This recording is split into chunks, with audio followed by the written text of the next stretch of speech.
everybody. Welcome to Purple Eagles Insider, the show that gives you the inside scoop on everything Niagara athletics. I'm your host, Courtney Corbetta. Our Purple Eagles have a very busy week ahead, so let's get right into it.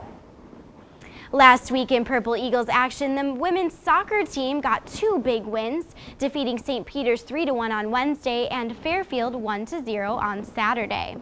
A volleyball team won its first Battle of the Bridge match with Canisius on Thursday. The Purple Eagles beat the Golden Griffins in straight sets 3-0. The men's soccer team was defeated by St. Peter's 3-0 on Wednesday, but bounced back on Saturday to defeat the Fairfield Stags 2-1. The hockey team kicked off a 3-game road trip on Tuesday, facing off with Mercyhurst. Finally, the men and women's cross-country teams competed in the Canisius Alumni Classic on Saturday. The men finished 5th and the women finished 7th. Hey everyone, now I would like to introduce Mike Mucci. He is the head coach of the men and women's tennis team here at Niagara. Mike, thank you so much for joining us here today. Thanks for having me. Of course, this is your second season as head coach of the tennis teams here at NU. How does it feel to be in your second year? Feels a lot different than the first time around. First year coaching college tennis was a bit of an adjustment. A lot of exciting things happened, a lot of new things that I learned.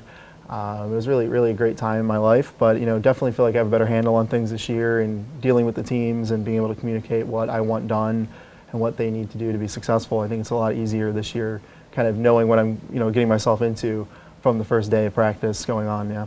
Now you're pretty familiar with NU. You played here only a few short years ago. Yeah. It's been great coming back and playing. Coaching where I played. And it's a bit of a I was kind of living in Illinois for a little while before I started coaching again last year, and it was great to kind of come home and feel like I was back on the campus where I kind of grew up a little bit. And coming back, it feels a certain sense of pride, coaching the teams that you used to play for, more so than if I was just coaching a team that I had applied for and gotten a job at somewhere else in the country. So it feels like I'm coaching my hometown team. Yeah. Now, what years did you graduate?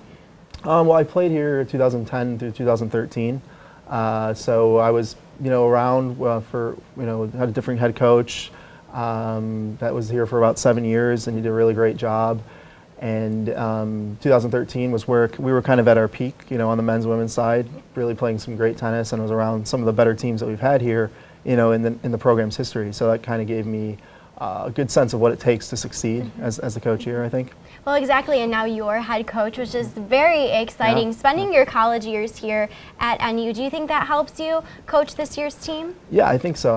Last year that was a lot of what I was banking on to kind of get it through to my players, that I knew what they were going through and that I could relate to their situations, whether it was in the classroom or what they were going through personally. And then having to come to practice every day and play matches every weekend where there's so many other things going on in your life, and just trying to figure out how to balance all that. So definitely knowing a lot of the professors here, knowing the administration from when I was here as a student, it's helped me adjust and be able to point them in the right direction when they need help with something. Both teams have been very busy. The men and women's teams have been playing in the Fall Invitational. Let's talk about some of the events that they have taken part in. Yeah, the men have been a little bit busier than the women so far this year. Played in 3 invites so far here leading up to ITAs. Played in St. Joe's invite in Philadelphia, then we went to Binghamton, then the following weekend we played in the Toledo invite. So it was 3 weekends in a row, and really good chance for the guys to come together as a group, 2 new freshmen on the team, and for them to get some good chemistry going and figure out some good doubles combinations, what might be the singles lineup when we get closer to the spring, really trying to figure that all out and seeing where guys fit has been really great.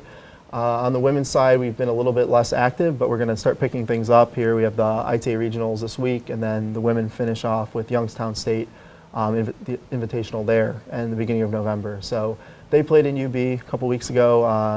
A lot of experienced teams there, so it was a good first exposure, I think, for a lot of the freshmen on the women's side, and we're kind of banking on our 3 veterans on the women's side to kind of get everybody on the same page here going forward. As you mentioned, the ITA regional tournament coming up, what do you expect from your teams? For the ITA regionals, it's really hard to set concrete expectations for us because we're playing against some of the best teams in the region. There's upwards of 30 teams there when we're including all the Ivy League schools, UB, Binghamton, Stony Brook, a lot of the bigger programs that have had a lot of success over the years. So for us, it's just about going out and competing as hard as we can and really hoping to really push some of those better teams because I think especially this year we have the talent to really compete with some of those better Ivy League schools. So I would like to see us at least pick up a couple wins on both sides and try to advance as far as possible. Well, before we know it, spring will be here and your teams will begin their season in January. What do you expect from your team? What do you think they need to work on going into that season? Yeah, and that's the challenge for me is that I'm coaching both the men and women. So you have to kind of set some goals for both groups together. Since we do practice together a lot of the time, we travel together a lot of the time, so we do want to be on the same page when it comes to both the men's and women's teams. But both programs are in different spots right now. So I would say, for the men's team, I'm really expecting them to compete hard for the conference title, and I really hope that they recognize the opportunity that they have because we have some really good veteran players and some really young players. So we have a really good lineup with a lot of depth this year that should help us be competitive against everybody. And like I said, the women, we haven't had a chance to compete as much as we wanted to so far this fall.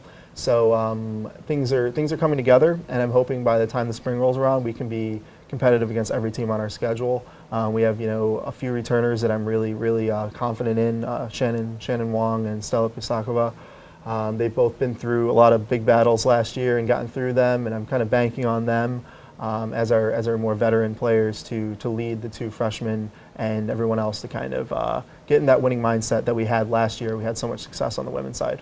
All right, sounds good. Mike, For thank sure. you so much for joining us. Yeah, it is so good to see you. You too. And thanks again for joining us on Purple Eagles Insider.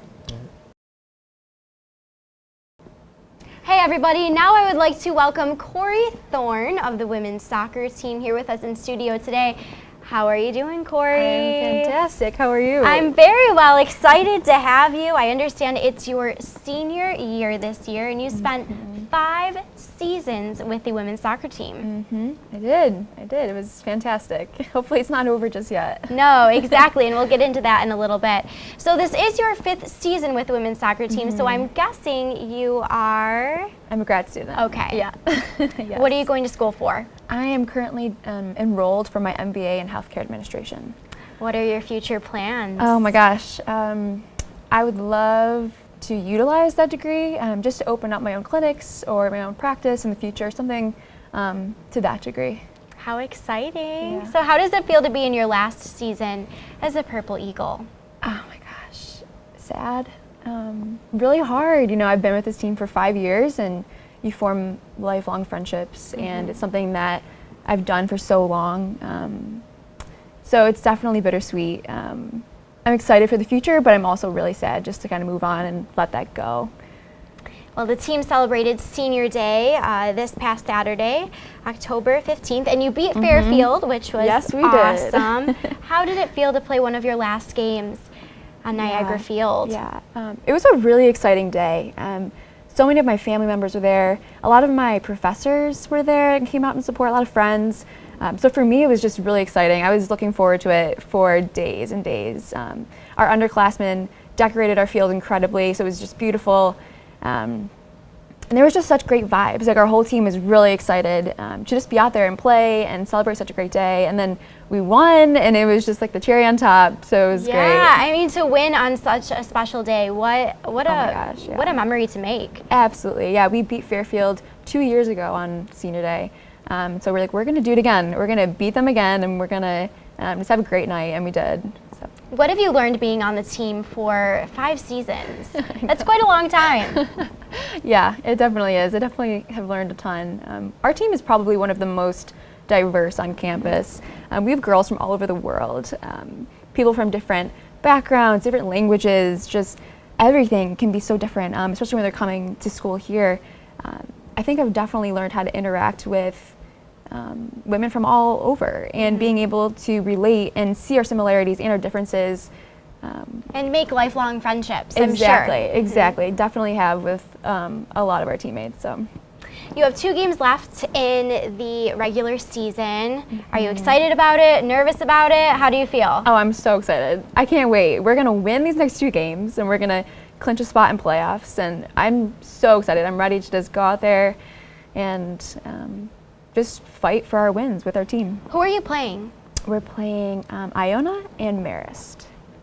How has your team been preparing for the remainder of the regular season? Yeah, we have just been going into practice with just the mindset that these 2 games really determine our future for our season, and they're must-win games. And so every practice is intense. Everyone's working hard. Just a ton of encouragement, really great communication.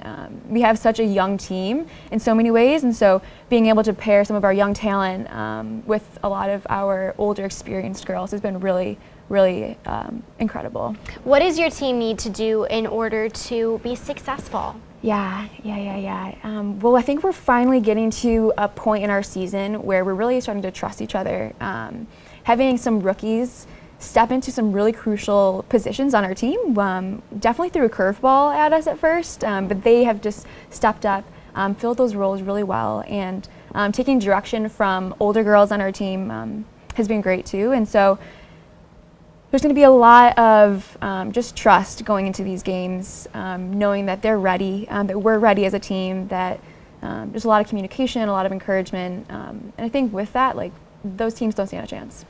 Well, not only are you busy on the soccer field, but also throughout campus. What are you involved in? Yeah, I'm involved in quite a few things. One of my things that I love the most is just a Christian ministry on campus that I'm involved with. I'm involved with a lot of different efforts in the cancer field, research. I co-lead Niagara University Against Cancer. I'm a co-chair for Relay for Life. So a lot of those efforts to bring awareness for cancer and just to raise money for events. I do some teaching on the side. You're a busy girl. Yeah. Yes. Well, I'm very excited for you. Good luck. Thank you so much. Finishing up the year. Good luck in the future. Yes, and thank you so much for joining us on Purple Eagles Insider. This week, hockey finishes up its road trip, playing at RPI Friday at 7:05 p.m. and at Union College Saturday at 4. The men's soccer team hosts Iona on Saturday at 7. The team then heads to Marist on Wednesday to take on the Red Foxes at 4 p.m. The women's soccer team travels to Iona for its last road trip of the regular season on Saturday. Kickoff is set for 1 p.m. The Purple Eagles play their final game of the regular season on Wednesday when they host Marist at 3 p.m. Volleyball is back in action this weekend, taking on St. Peter's Saturday at 1 p.m. and Riders Sunday at 1. The men and women's tennis teams will compete in the USTA-ITA Regional Thursday through Tuesday. The swimming and diving team has a dual meet against Binghamton and Siena on Saturday at 1. Finally, the women's golf team will close out its fall season at the Lehigh Invitational Sunday through Monday. For more information on how you can keep up with all of this week's Purple Eagles action, make sure to visit purpleeagles.com. Again, I'm your host, Courtney Corbetta. Thanks for joining us on Purple Eagles Insider. See you next week.